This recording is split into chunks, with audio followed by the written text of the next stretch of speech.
Good afternoon, everyone, and welcome to the preview for Reverse Engineered Crime Scene Investigations with my regular guest, Mr. David Hawkins. David, how are you today? I'm very well, Jason. I'm glad to be with you.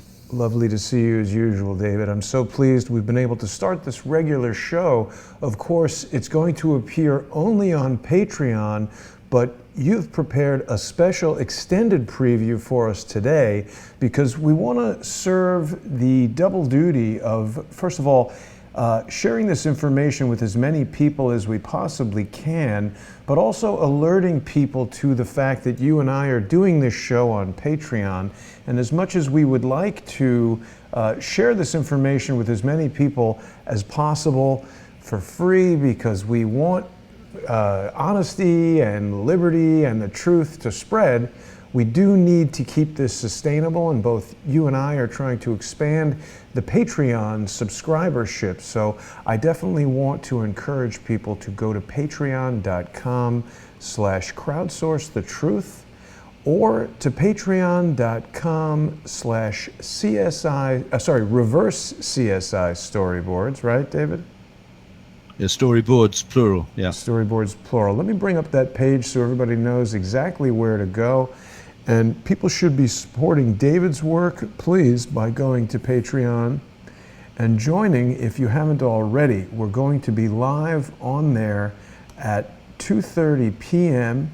and David's Patreon page is coming up for us right now. Definitely want to get people following David, and he is a wealth of information, and he's pioneered this truly unique crime scene investigation technique where we're looking at patents and the technological signatures of complex crimes and then reverse engineering them to try and figure out what's going on.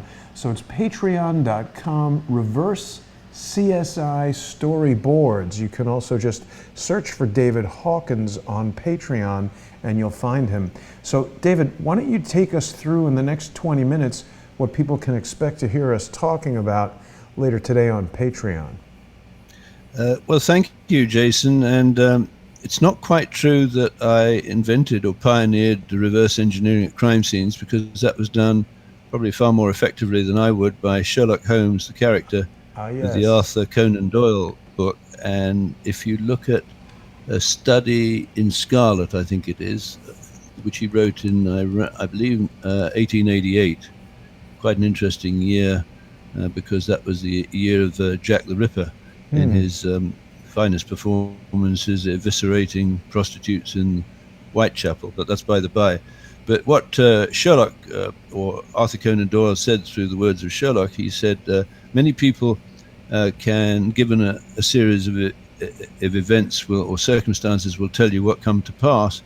Very few people can, from an event, tell you the circumstances that led up to it. So what you and I have been doing, and I think it's really fascinating, is looking at the 9/11 attack and some of the crime scene signatures left there.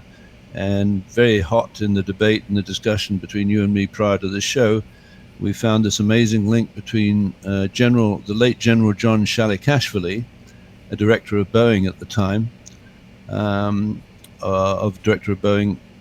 which obviously would have had, since he was the former chairman of the Joint Chiefs of Staff, and he was the man that the treasonous Bill Clinton sent to China to give an address to the People's Liberation Army.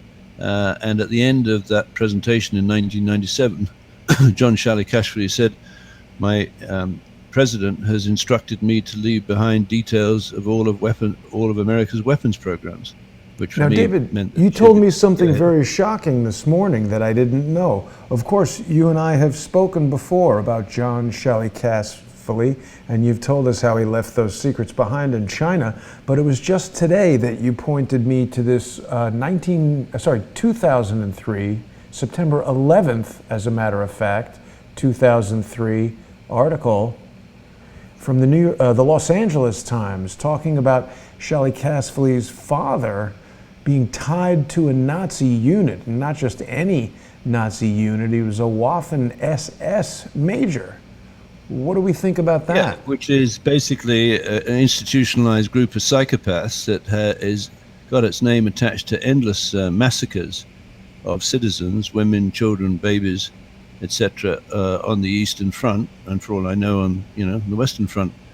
But none of these people should ever have been allowed into the United States. But under the British, I think it's Crown agents operated Operation Paperclip, a number of people, including John Shalikashvili's father, Dmitry Shalikashvili, was given the papers he needed to enter the United States under Operation Paperclip into Illinois, where he raised his family. I think John Shalikashvili must have been about 16 when he arrived in 1952.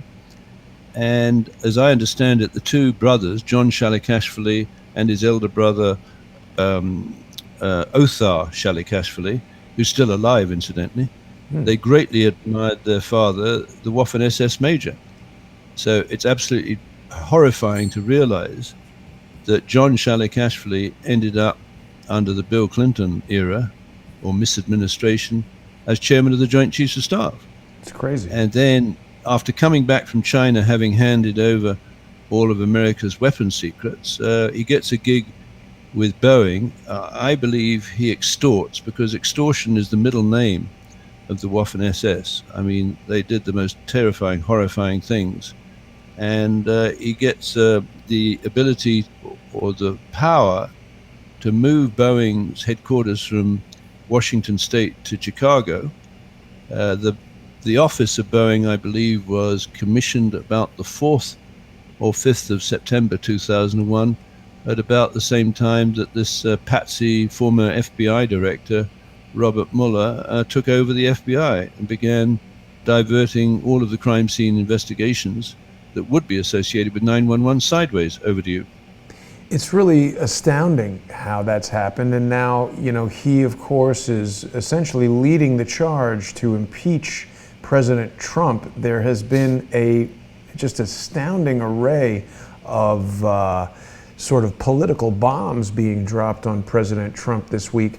Bob Woodward coming out with this book, making all kinds of claims that Trump said things about Jeff Sessions, and that General Mattis said things, or General Kelly said things about Trump, simultaneous with this anonymous op-ed coming out in the New York Times. So Robert Mueller, there seems to be this multi-pronged attack on President Trump. And of course, we're approaching the 17th anniversary of the horrendous attacks of September 11th. So I think that your ongoing investigation is as relevant as ever. We still don't have an official government crime scene investigation into the crimes of September 11th.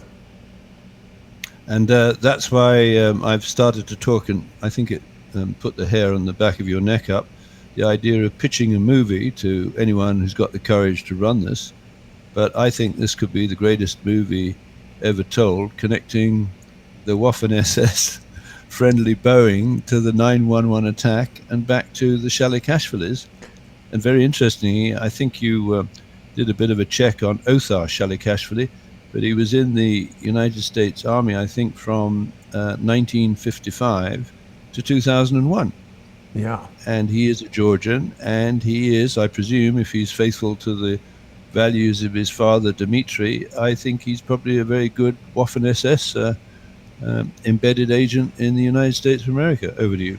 It's really something that we need to talk about a bit more. The fact that a member of the SS, this was Hitler's elite unit that, as you said, was just perpetrating horrendous crimes, not only against the Jews of Germany, but American soldiers, POWs. I mean, the SS were essentially the most feared group in the world in the 40s and during World War II. And of course, you and Field McConnell on Able Danger have spoken quite a bit about the SES, the Senior Executive Service, and there's been some degree of back and forth through YouTube with regard to exactly what the purpose and intention of that SES group is. Some people have said they feel it's just a pay grade, but of course, you and others have been adamant that it is a subversive organization that was created by or largely advanced by Christine Marcy, Field's sister, who it's universally agreed is certainly one of the most evil women in the world. She created the JPATS, prisoner transport system, and the Small Business Administration. Of course, later today, when you and I get our Patreon stream underway, we're going to be further exploring the Federal Bridge, which is something that you've identified, and I accidentally discovered a diagram that seemed to reinvigorate your investigation into this. You know, David, it's very strange. Someone sent me an email earlier this week linking to an article in the Millennium Report or something like that, which very clearly was just watching our show, taking the information that you've presented and presenting it as their own. Do you find that as strange as I do? Well, I think, isn't that plagiarism is the sincerest, or imitation is the sincerest form of flattery? I honestly believe, just like, you know, you talked about Mueller and co. dropping a political bomb on Trump. I think you and I are about to drop a forensic bomb on Mueller, because when you go into this implementation, probably the 2013 of the Federal Bridge Certification Authority, it's quite different from the one that prevailed in 2001, and I think you and I have discussed that. But from a forensic point of view, like tracking the use of various patented devices through crime scenes, it's totally invaluable, because, as we said, or have said, reverse engineering works backwards from the signature at the crime scene. For example, the hole through the Pentagon, through 8 walls of the Pentagon into the inner courtyard to create probably a 12-foot diameter hole with 1.5 tons of debris on the inside. If you reason backwards from that and say, well, what kind of device could create a hole that punches through 8 walls of the Pentagon and 1.5 tons of debris on the inside wall, you exclude a Boeing civilian aircraft, right? There's only a few or munitions that could create that kind of hole, and for me is the rocket-boosted hardened penetrator missile invented Lockheed Martin, partner of this company Serco in the atomic weapons establishment in the UK, which allows Lockheed Martin and Serco to produce, manufacture, dispose of, design and develop nuclear weapons. Well, I wouldn't want to partner with Serco on something as important as that, because quite possibly, instead of having a hardened penetrator going through the Pentagon, the next time it could be a nuclear. So, you know, arguing backwards from that, over on the left-hand side of that schematic that you've got in the in this view, you'll see the 3 entities that I believe, domestic entities in the United States, that assembled, if you will, or the rare of the 9/11 attack. And one is the state of Illinois, which is the most corrupt state in the Union, and that was where Dmitry and Othar Shalikashvili arrived in, I think, 1952, using the flexibility, if that's the appropriate word, of Operation Paperclip, which I'm absolutely confident was structured by the late Victor Rothschild. Then you have the Department of Justice, and, for example, Christine Marcy, Field's sister, was the Deputy Attorney General. There's so many adjectives in this. I think she was the Assistant Deputy Attorney General under Jamie Gorelick, who was the Deputy Attorney General under Janet Reno. And if I may say so, it looks like from the various people who've been talking about this women, they're lesbian pedophiles. Moving on, and the one below that is Veterans Affairs. Now, Veterans Affairs, this is, I think, the height of cynicism, because veterans will be coming back from the wars. Historically, in some cases, they've come back from wars and they've been spat upon by the American people, because certain elements within the United States of government has decided that those particular wars, particularly ones against the North Vietnamese and the Viet Cong and that sort of thing, really unfair wars and visit too much sadness on the vets. But they come back and they're totally dependent on people like Christine Marcy for the benefits associated with being a vet. Now, obviously, a veteran, that would include Lee Harvey Oswald was a veteran. Robert Mueller is a veteran. Oliver Buck Revell is a veteran. So I think the Waffen SS penetrated, literally and figuratively, the United States command structure, and in particular, with the help of the British espionage and encryption specialists, they got to control the Federal Bridge. Now, So David, let from me here pause you on- Go there ahead. for a moment, because there are so many details about each of these elements that you're raising, and that, of course, is what we're going to be delving into in just 45 minutes on our show that will be appearing on Patreon. So if people aren't yet subscribed to David Hawkins on Patreon, I do want to direct people to patreon.com/reverse CSI storyboards. You're going to be able to watch an exclusive live stream of reverse engineered crime scene investigations. And of course, that's going to be available only to patrons of patreon.com/reverse CSI storyboards, the website that I'm showing right now. And of course, to patrons of patreon.com/crowdsource the truth. And before we transition to that, David, can you give us just an overview? This Federal Bridge is something we've been talking about for several weeks, and for many people, this diagram itself is quite overwhelming. Let's just spend the next 5 minutes or so talking about what the Federal Bridge is, what this diagram is showing us, and then of course on Patreon we'll delve into some of the details of what the implications of all this are.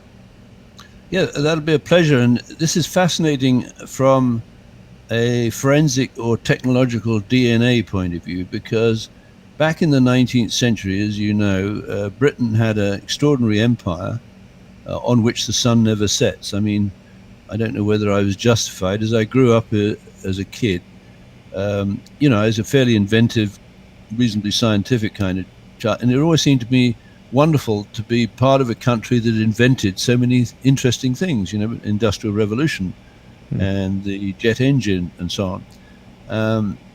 And of course, it always intrigued me because, you know, I faced the possibility of call-up, compulsory conscription, but I just missed it. It ended into a voluntary situation. It always intrigued me how the British military helped to control an empire where a piddly little island, maybe, I don't know, back in the end of the 19th century, I guess there might have been a population of about 30 million, controlled an empire with probably a population of 2 billion, for all I know. And I started looking more recently, here when I arrived in BC, into what the communication systems or infrastructure was that helped that. And it turns, there's an extraordinary phrase that describes the general instrument room of the post office back in the 1840s or 50s, where all the cables bringing telegraph messages arrived, and basically young women, I got the impression they were sort of 15 or 18, would type in the messages, and they would be delivered by telegraph boys to the people who needed to be plugged into the world in general. Anyway, the name of the general instrument room, using cable telegraph technology, and then around the time of Giuliano Marconi's invention of the wireless telegraph, which I think was 1899, the General Post Office General Instrument Room, or Instrument Room, was known as the Imperial Brain. How does that grab you? It's quite unusual.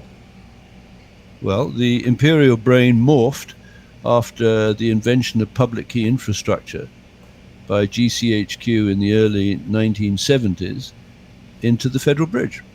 Huh. So the Federal Bridge today runs an invisible British Empire which I think is well described by a phrase that I saw after a law enforcement conference in Toronto, which I think was in 2000, where senior people in the RCMP said organized crime is now so sophisticated it's got to the heart of Parliament itself. And in your case, I guess that would be the Senate. And it functions like a virtual floating matrix, where I get the impression they meant that you could grab someone who has a day job, like customs or taxation, and having established some kind of entrapment, possibly out at the pig farm, where they've gone in good faith to help a charity called Piggy Palace Good Time Society in British Columbia. They've gone out to a pig farm attended by their fellow guests, about 2,000 guests, and watched someone that's been groomed by a Waffen SS mentality shoot a biological bullet into the body of a prostitute and take bets on how long it would take her to die from, I don't know, a nerve agent, hallucinogens or anticoagulant, and basically then compromise those individuals, which, if you will, have been initiated into a secret society of the type that JFK was talking about, right, which got him whacked, right? Because these secret societies, as was discussed before, the original secret societies are what was known as Greek life fraternities. And so you have Phi Beta Kappa and Kappa Beta Phi of 1776, and there are no coincidences. But more interesting recent ones include Theta Chi, which I think was 1853, of the which there are two interesting brothers, to fast forward the conversation to now. One was John Shalikashvili, who graduated Theta Chi from Bradley University in Peoria in 1958. And about 10 years later, another Theta Chi brother graduated, I believe, 1968, something like that. And his name is Steven Spielberg.